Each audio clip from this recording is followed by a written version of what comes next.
Good afternoon, members. Apologies there. I had to do a video and there must have been about 10 ticks, so apologies for that. So John, if you just want to call. Thank you, Mayor, and good afternoon, members. To all members of Derry City and Strabane District Council, you're hereby summoned to attend the special meeting of the Council, which will be a hybrid meeting conducted remotely via WebEx and physically here in the Council Chamber, Monday, 13th of November at 2 o'clock. Alderman Cook. Alderman Guy. Alderman Hussey. Sorry. We'll be here. Alderman Carrigan. Alderman McCready. Alderman McMorris. Here, John. Alderman Middleton. I think she's going to be here at the end of the meeting. She's still at work. Okay. Alderman Wilkinson. He's actually on a medical appointment, so he'll be joining us as soon as he's finished up with that. Okay. Councillor Jason Barr. You're online, John. Councillor Lillian Barr.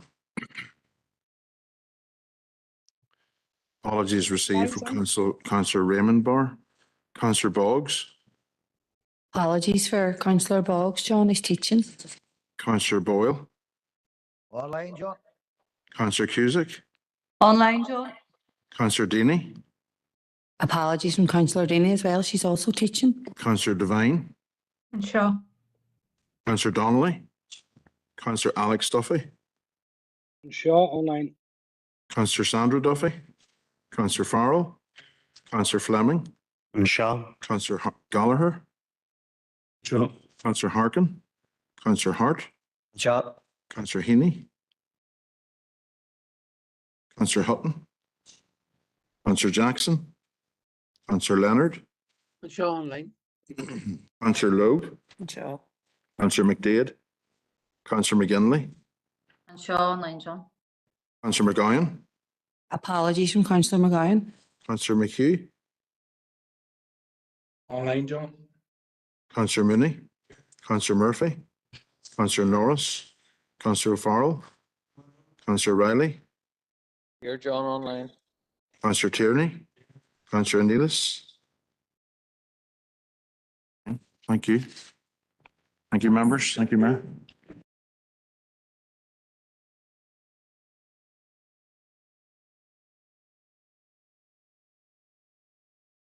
Just want to read the broadcasting statement.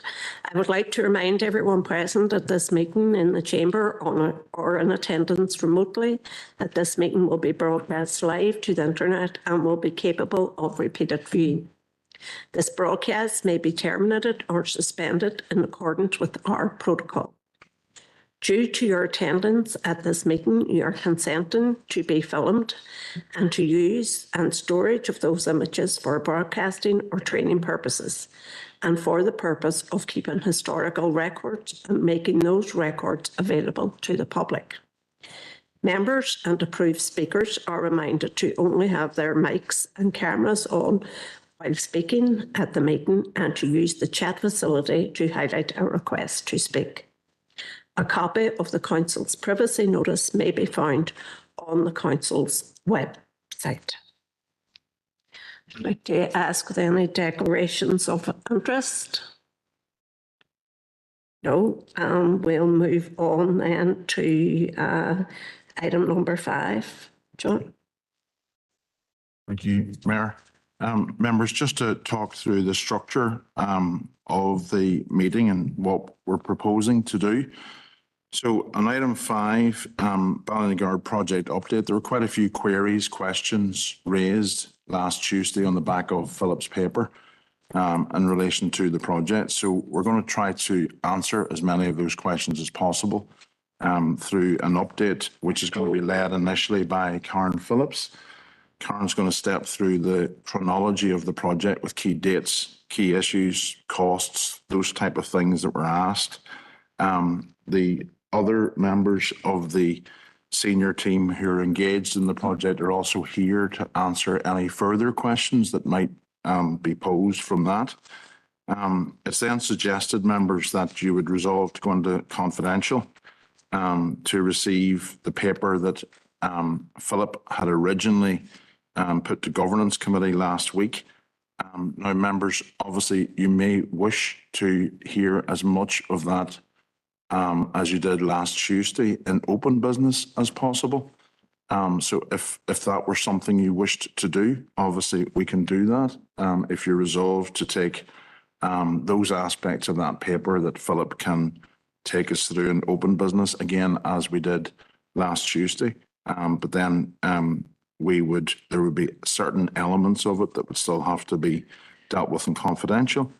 At that point, it'd be back out into open business, at which point whatever decision was taken would then be able to be discussed in open business, and we'd be reverting then back to the recommendation that came from Governance Committee last Tuesday, or indeed any other suggestions that come from the floor this afternoon.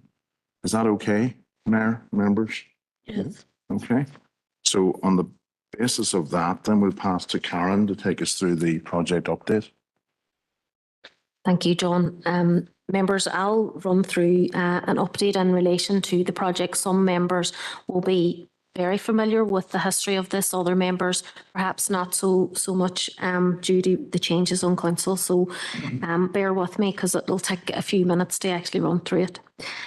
The Ballinagard Social Housing and Community Open Space Regeneration Scheme was initiated by the former Derry City Council as a community regeneration scheme to provide social housing and community facilities to address local needs. A development brief was issued in 2008, inviting interest from private development companies to form a development partnership. Bayfield Development Limited were appointed in 2009 as the preferred development partner to work with council in developing the council-owned site on Alder Road.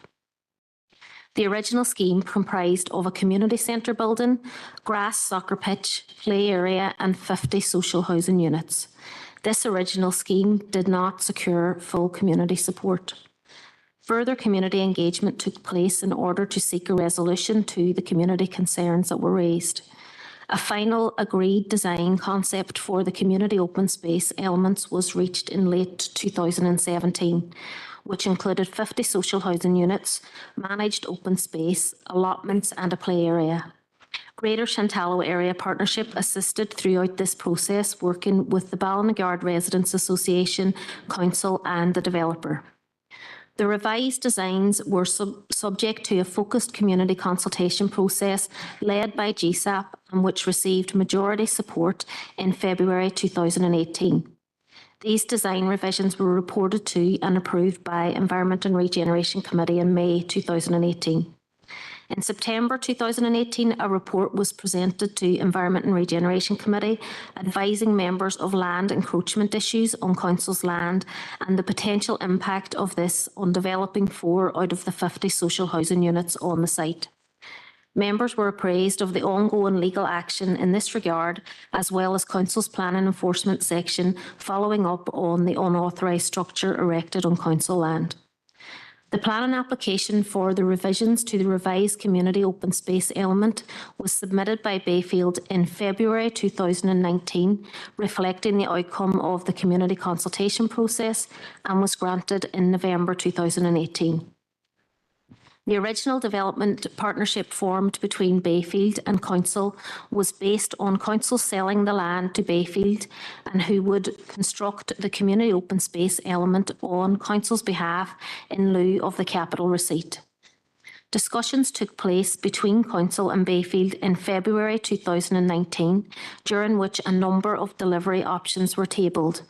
These were A, that Bayfield deliver the community space, or B, Council take forward the delivery of the community open space element.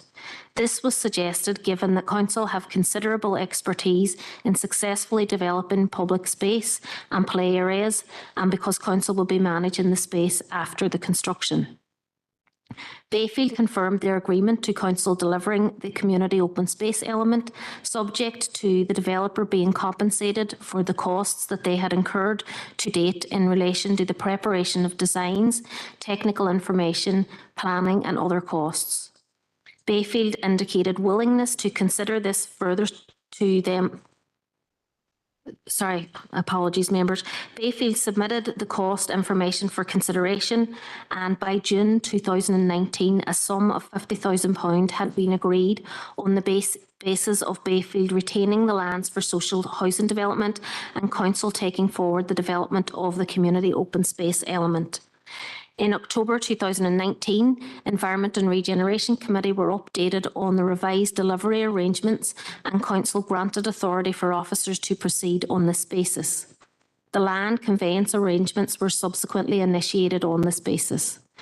From late 2019, both parties were working constructively and collaboratively in terms of instructing their respective legal teams to progress the conveyancing and exchanging key information in relation to boundaries and land transfer maps, etc. Issues were raised by Apex via Bayfield in February 2020 in relation to some of the planning conditions that needed to be amended to reflect the revised delivery arrangements. Following an extensive period of engagement involving Bayfield, council officers and Apex's planning consultants, Section 54 planning applications were submitted to vary planning conditions. These Section 54 planning applications were approved in March 2021. The conveyance process was able to progress following the granting of planning permission. A report was presented to the Environment and Regeneration Committee in April 2021, seeking authority to change the name of the development entity, and the report provided a background to the scheme and the revised delivery arrangements that had previously been approved by Council in 2019. The land transfer to Bayfield for the social housing element was completed in November 2021. This included an agreement relating to the removal of spoil deposited by the contractor on council lands. In January 2022, complex contractual and legal issues developed between Bayfield and council. These issues and the potential for legal action against council began to impact on council's ability to deliver the community open space element. Council had delivered a work programme in consultation with Bayfield for the development of the community space element to ensure that Council could deliver the open space in time to comply with the 80% occupancy clause. Council appointed a design team and approved a select list of contractors to price the works. Prior to going to tender, this process was paused due to the risks associated with any legal action arising from the issues between Council and Bayfield, and this was in August 2022.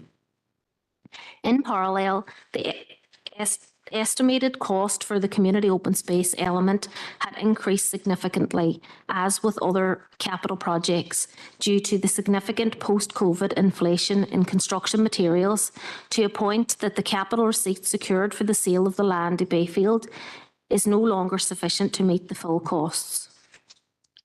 The increased costs and the impact of the potential legal action impacting on the project was reported to members at their capital working group on the 18th of November 2022.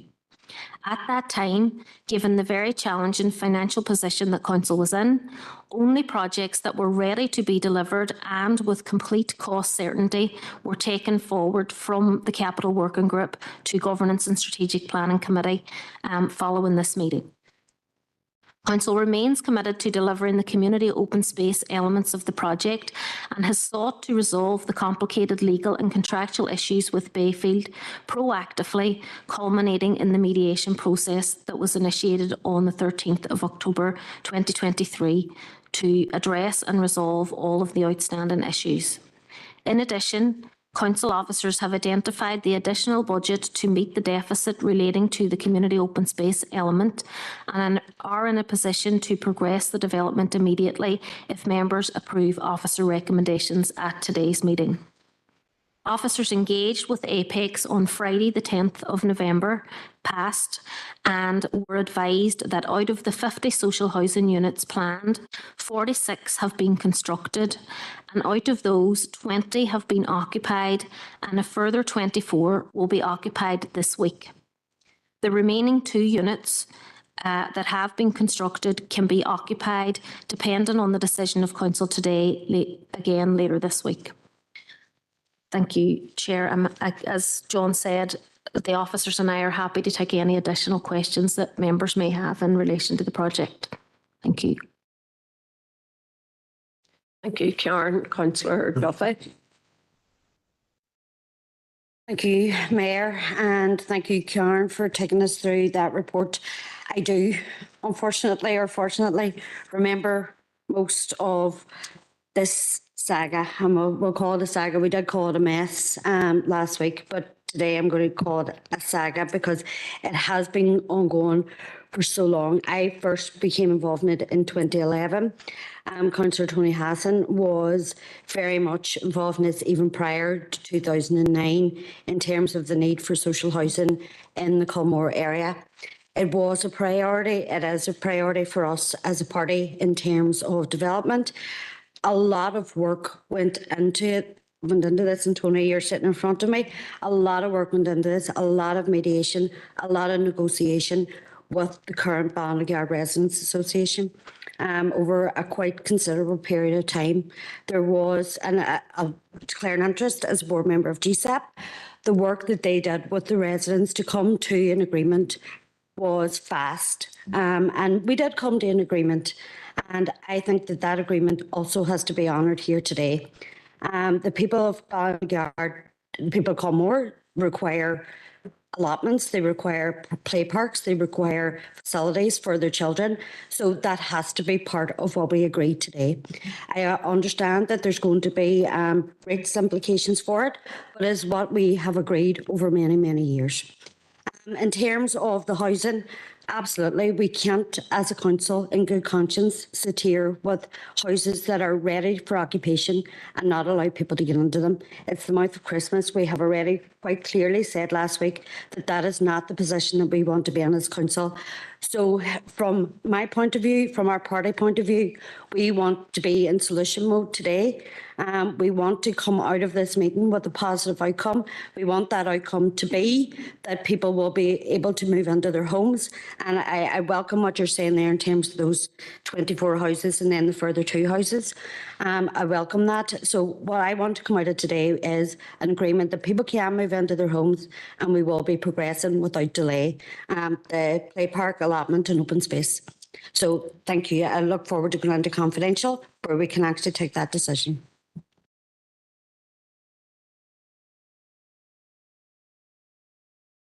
No more speakers. Councillor Tierney. Thank you, Mayor, and thanks to Karen for taking us through that report.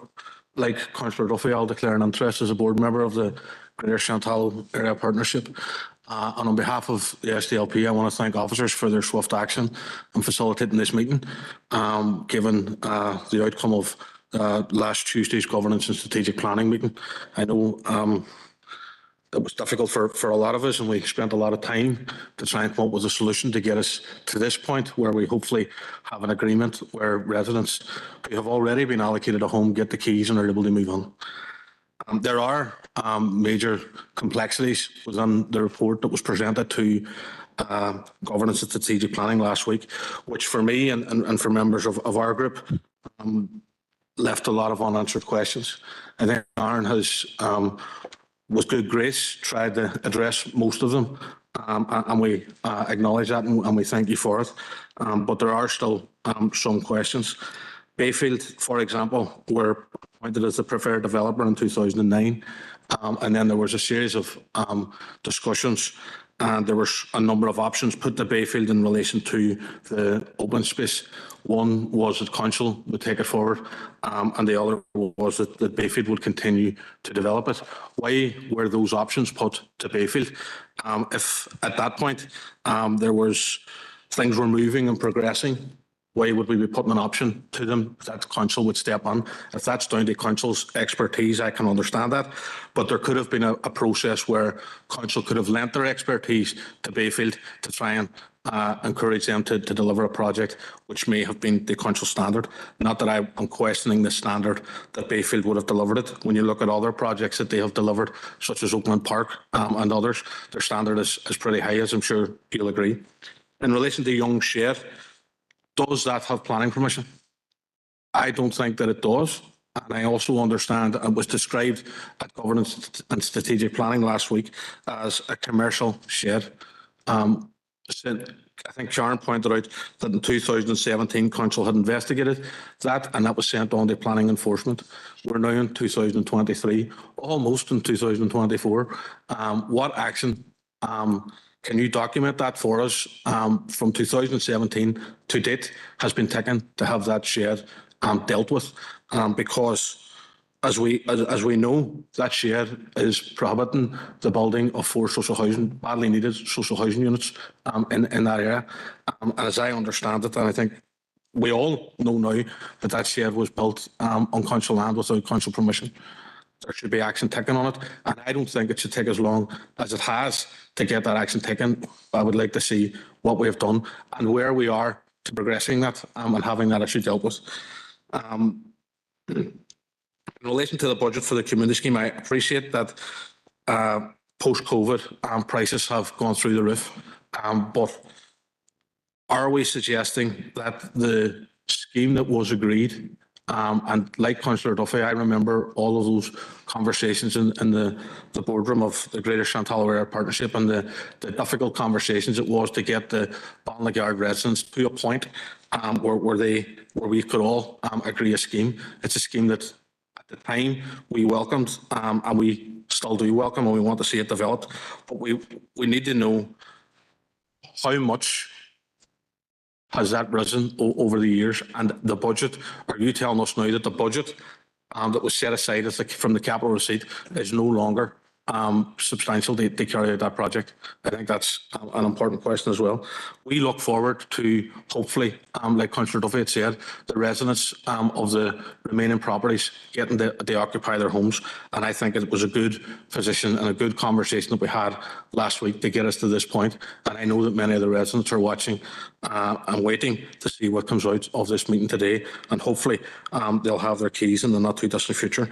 I do still have a proposal that I would like to make in relation to what is going on and what has led us to this position where we had to have people in the public gallery with placards that were saying from their perspective that they were homeless due to the actions or the inaction of council developing the community scheme. I would like to see council, Mayor, setting up a task and finish group to understand, to identify and address the issues that have happened to get us to this point. And I know Karen has addressed most of them, and we accept that, but I think there's further conversations with stakeholders required so that people have an opportunity to understand fully what is going on. I sent that proposal to Teresa earlier last week. I'm hoping that she still has it, and I'll put that to the floor, Mayor, either now or in due course, whenever you feel that it is sufficient. But at this stage, we're happy to see that we're at this point. We're looking forward to getting into confidential, to supporting the proposals to get the residents their keys. And again, we thank officers for their work they did. Thank you. Thank you. I have another speaker and I want to take all the questions together. So we'll just wait till the speakers finish. So Councillor Gallagher and then Councillor Danley. Thank you, Mayor, for letting us. Mayor, I'm on the meeting on last Tuesday. I have to say, although it was online, I thought it was a very rough meeting that I've experienced council had. And probably the question that I would ask is, and it has been acknowledged that this process undertaken here was very long, protracted, convoluted, legal matters and third parties and all the rest that was done that. For it simply to come from the council, as a report, I think was probably the wrong process undertaken. I thought that they turned into like the Spanish Inquisition last week, where councillors and officers were in different perspectives and processes and engagement. It would have been far better if there had been some type of all-party, all-members pre-meeting. They could have talked over a lot of the things that seemed to have got lost. And like when we seen the press and all last week, it was council. And there's a lot of other parties involved in this that seem to just have either drifted into the background. So I think that maybe before any decisions that would be taken today, that it would be a good advantage maybe to have some sort of recess or conversation meeting across all issues that could be talked about, rather than it getting whatever from the top table or across here, and it's just your questioning. That was my take on last week's meeting from everybody, that maybe, as someone says there, it was gone over 5, 6, 10 years, that not everybody was on the same page, not everybody had the same information that we could have talked about in a pre-meeting before we get into any decision making. And it was the fact that it was set upon a decision making process that it got very heated. I think the heat could have been taken out by some type of recess, and I know that might disadvantage people online, but I think it would be a good process to undertake. Okay, Councillor Danley. Or may I get, Mayor? Councillor Duffy was talking about the parts that's outstanding regarding the allotments and that. I want to see them residents having them allotments. I want to see that area developed, and I would do whatever I can to ensure that them people who are ratepayers are entitled to and get that. But regards this, there's too many questions that need to be answered, and if I can get them questions answered here today to my satisfaction, then I'll rubber stamp or vote. Can't make that decision. I think, first of all, it was my understanding that the most important part of this is to get the letters of comfort to get these people into their home. And I hope that's still the case. It shouldn't be dependent, on the rest of it, because I still haven't seen the agreement. And this here goes that the developers have demonstrated their ability and competency to undertake construction of council's element of the project. They either have that competency to do that, or they don't. But this council took it away. They've never shown the agreement, and they have never outlined why they done that. And because that has happened, we are now sitting with an enormous bill to the ratepayers. And we were told that we could do it for the same price as the developer could do it. And that just wasn't the case. How anybody could come out of this meeting today and rubber stamp something without getting to the bottom of it is beyond me. But that's what I want to do. But the most important thing at this meeting today is to ensure that this letter of comfort, and I think that's what we should be dealing with first and foremost. But I know Councillor Tierney has a suggestion, and I think that's when that's put, that's what we need to be doing. We need to be getting as much information from as many people as possible. There's an issue here regarding encroachment, and I know there's a lot of things I can't say because we're not in confidential. But it's my understanding that this has been going on since 2015, when information was passed on to this council. And I think it took maybe 2 years to even send these people a letter. And here we are, not that long ago, offering them money to grease the wheel, so to speak. I'm not in a position to rubber stamp a lot of repairs money at this meeting today, but I think the most important thing is to get these people into their homes. Thank you.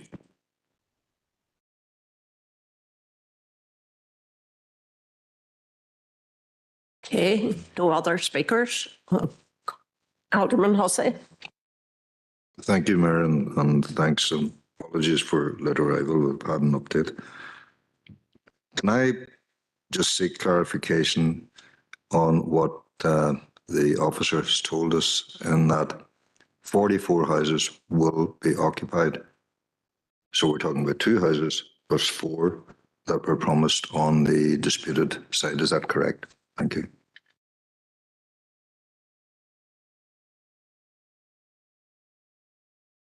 Okay, no other speakers have indicated, so I'll ask Karen now to respond, please. Thank you. Thank you, Chair. I'll start off, and then perhaps if any of my colleagues want to come in and add to my answers. I think that I heard a number of questions, I suppose, starting with Councillor Tierney. Firstly, in terms of why were the two options discussed with Bayfield in relation to the development of the open space? And I think members, the officers had sat down and had discussions with Bayfield because obviously the officer team have got significant expertise in developing public open space projects and were at the time and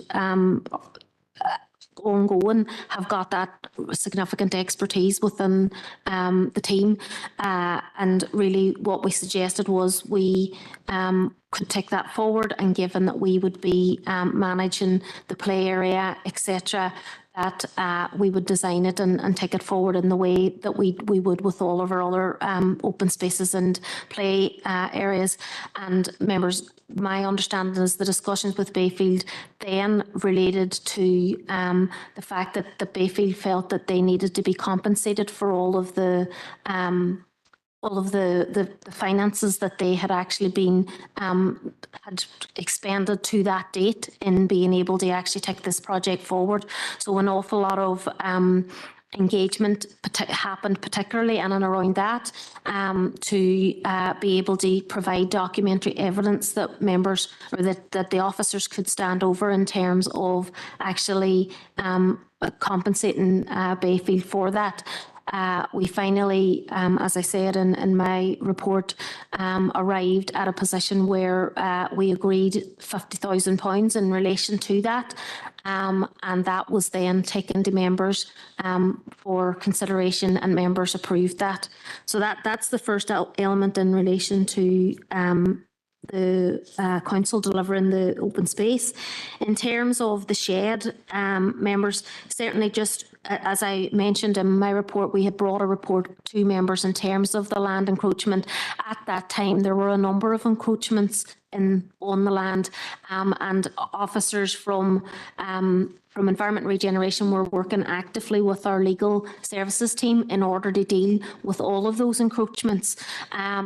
They were of various, along a whole strip of properties. Most of them were resolved relatively swiftly, and then in relation to this particular property where we weren't able to reach an agreement in terms of dealing with the encroachment, we agreed that the most appropriate course of action was legal proceedings in relation to that. So Philip's team have been taking forward the legal position or proceedings, and Philip can update you on that particularly.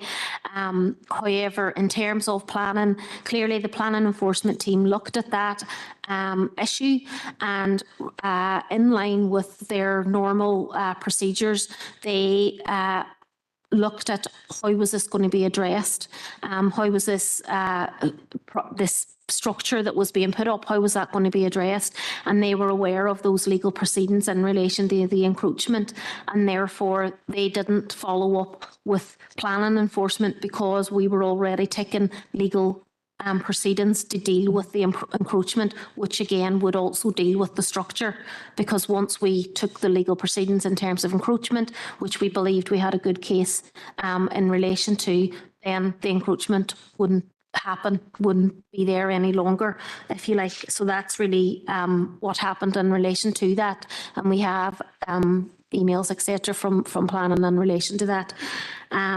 In relation to the budget, clearly, members, at the time that this was starting to develop, we did believe genuinely that the capital receipt that we received as council for the development or from the developer would cover the cost of developing the open space. However, as time went on and after COVID, with the construction inflation relating to post-COVID and the increase in the cost of materials, it became apparent that, like as members will recall from many of our other projects, the costs were considerably higher than what we had initially thought. Now, there would have been a few options available to us in relation to that. Like, clearly, as a council, we could have decided to scale back and not develop all of the open space development that we had intended to, but clearly that was outlined within the planning condition what we were supposed to develop. And indeed, I suppose as members have touched on themselves, there was a very, very significant community engagement process that was undertaken in order to actually,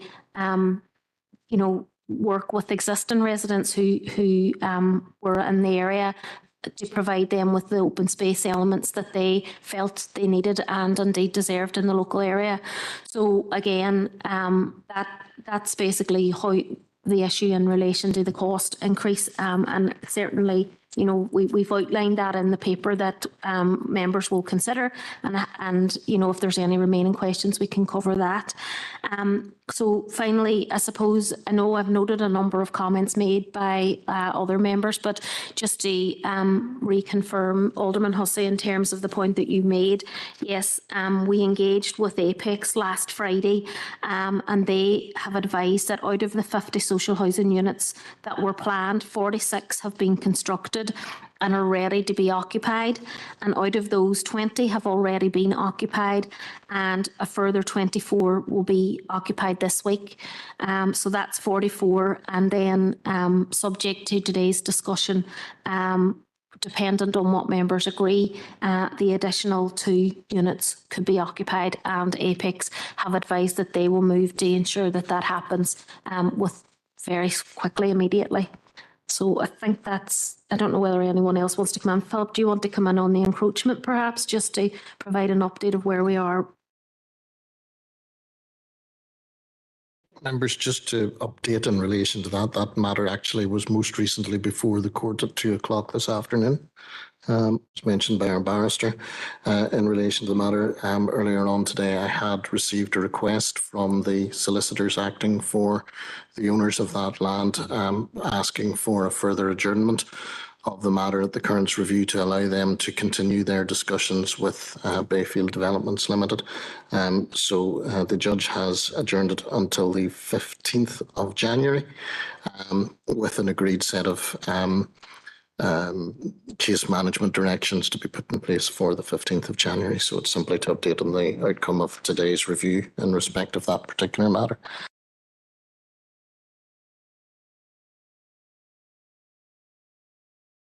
Councillor Tierney. Thank you, Mayor, and thanks to the officers for their answers this far. And the report, Karen had touched on the encroachment issue that's still outstanding and had referenced 2017 as where Council started acting. In his remarks, Councillor Donnelly referred to what he believed the letter was provided to Council in 2015. Can I just ask a simple question? How long is that shed there, and how long are Council aware that it's been there? Thank you.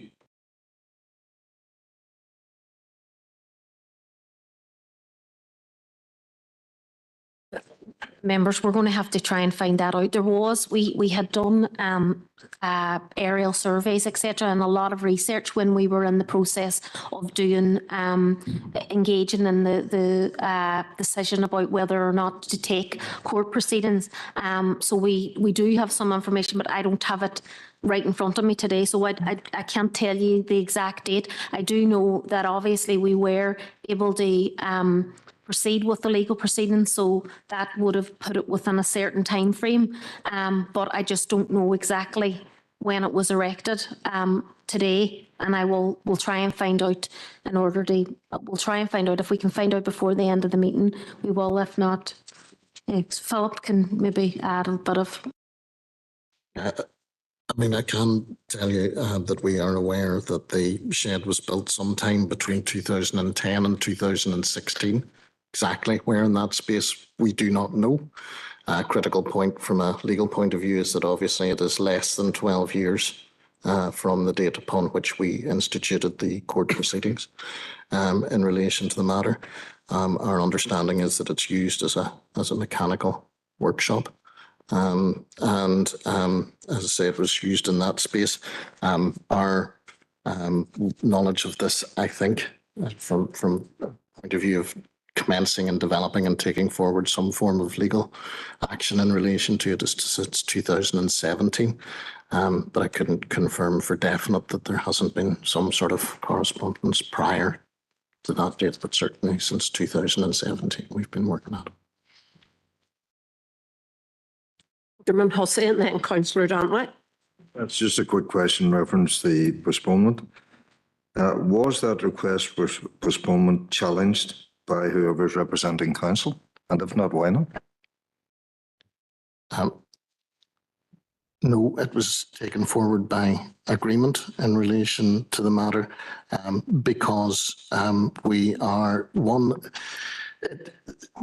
we are talking about a delay there of realistically a matter of a few weeks, but two, it is a delay to facilitate hopefully a potential negotiated settlement. And clearly it would not be in council's interests or anybody else's interests to try and stand in the way of a negotiated settlement in relation to the matter. Chair, just Mayor, sorry, just a comment on that. You know, something that's been sitting there since potentially 2016, let's say, you know, there comes a time when you say, right, and then to talk, let's have action. Mayor, if I heard Philip right, that there's a delay so that the owners of the land can see if they can get a negotiated settlement with the developers. Is that what you said? It's my understanding that this is public land, that the ratepayers own this land, not somebody who may or who may not have stolen it or squatted on it. And for developers and them people to do a squalid little deal that is going to cost the ratepayers of this city and district is absolutely shocking. And that should not be happening, nor should we be facilitating something like that.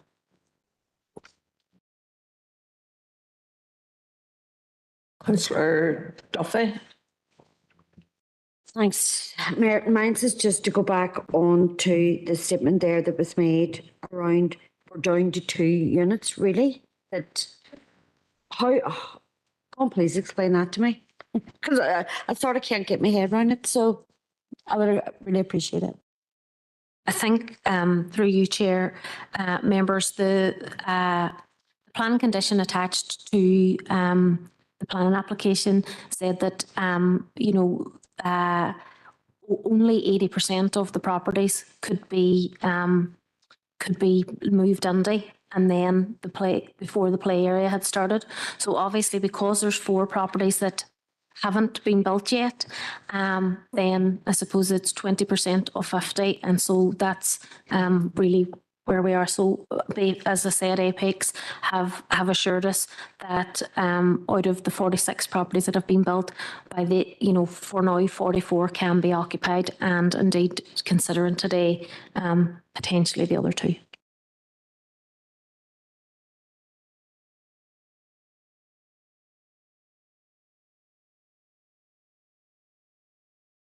Thank you, Mayor. And I suppose it's just on the back of what Councillor Donnelly had said, and I suppose it's to clear it up in my mind. The discussions which we hope will be taking place between the owner of the shed and Bayfield Developments, whatever agreement they come to, my first question is, why are council not involved in those discussions? And my second point is, our question is, whatever agreement that these 2 third parties, shall we say, come to, surely that is going to have no impact on council or on ratepayers. If they agree something, then they're not going to come back to council and say, oh, we have agreed this, by the way, you now have to pay X. Surely not. I appreciate we're getting perilously close to strain into matters that are more comfortable in discussing and confidential business. If you are content to leave it to that stage, but equally, members, I want to be as open and transparent in relation to this as I possibly can. Whatever you're comfortable, I do want an answer today, but whatever you're comfortable with, whatever way you want to handle it is entirely up to you. I mean, I'll elaborate on it perhaps in more detail whenever we get into confidential business, but essentially from a council point of view, the dispute as between council and Young is a matter which is, you'll excuse the expression, it's an all duck no dinner dispute. Either we are 100% successful in that dispute in court, or we are 100% unsuccessful in that dispute in court. So we either get everything, the judge makes a decision in relation to that, and we either get everything that we're looking for, or we get nothing that we are looking for. There's no prospect of a judge making a decision in relation to this matter which says you'll get 50% of the land that you're seeking, but not the other 50%. So from that point of view, whenever we go into court, the court, we will either be completely successful or completely unsuccessful. There is always a risk when one engages in court action in relation to the matter. One can never be 100% certain that one is going to be successful. Consequently, in many occasions, the practical solution is to seek to reach a compromise in relation to the matter. The compromise in relation to this really is one which would potentially involve the developer in relation to the usefulness of any compromise from the developer's point of view. It becomes a tripartite thing, and from that point of view, I can go into that in more detail when we go into confidential business. Mayor, thank you. And one last point. So I'm right in thinking that currently at the moment, the land, that the four houses, which, because it's quite a distinctive piece of land, belongs to council. Bayfield Development Limited do not own that land. Then why are Bayfield Developments and the owner of the shed having negotiations about a piece of land that belongs to the council, which council, as far as I understand at this point, council aren't going to be involved in those discussions? That does not make any sense to me, and I would like to get that cleared up, because why two people are negotiating over a piece of land that neither of them own and excluding the landowner from that discussion doesn't make sense. Yeah, thank you. I understand. I understand the question. In 2021, the council entered into an agreement with Bayfield Developments Limited, which provides for the council to sell that portion of land to Bayfield Developments Limited, provided that the council secures that land from Young within a period of time. There's a long stop date associated to it. So there is an agreement between council and Bayfield which directly impacts that portion of land. And there is obviously a dispute between the council and Young. So there's three parties involved with an interest in relation to the land at the present time.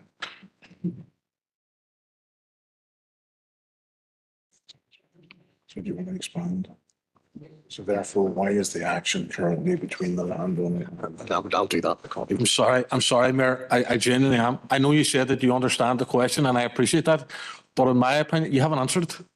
Why are council not directly involved in the negotiations around this particular patch of land where the four houses could be built? Why are two third parties engaged in negotiations around a piece of land which involves council, and council are not involved in? Yes. Okay, I do now understand the question. The mediation process was a tripartite mediation process.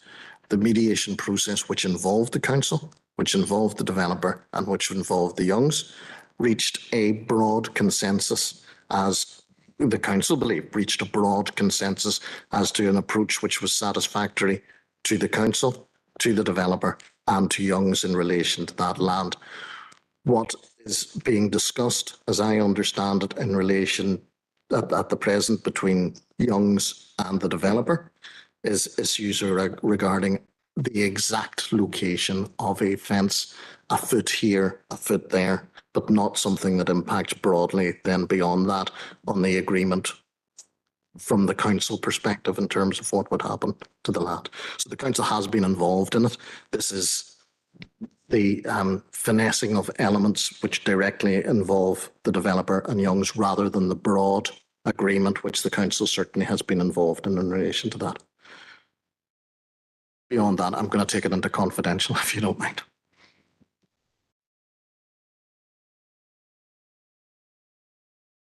Right, folks, if we have no other comments or questions, I'm going to propose that we go on to confidential unless instructed otherwise.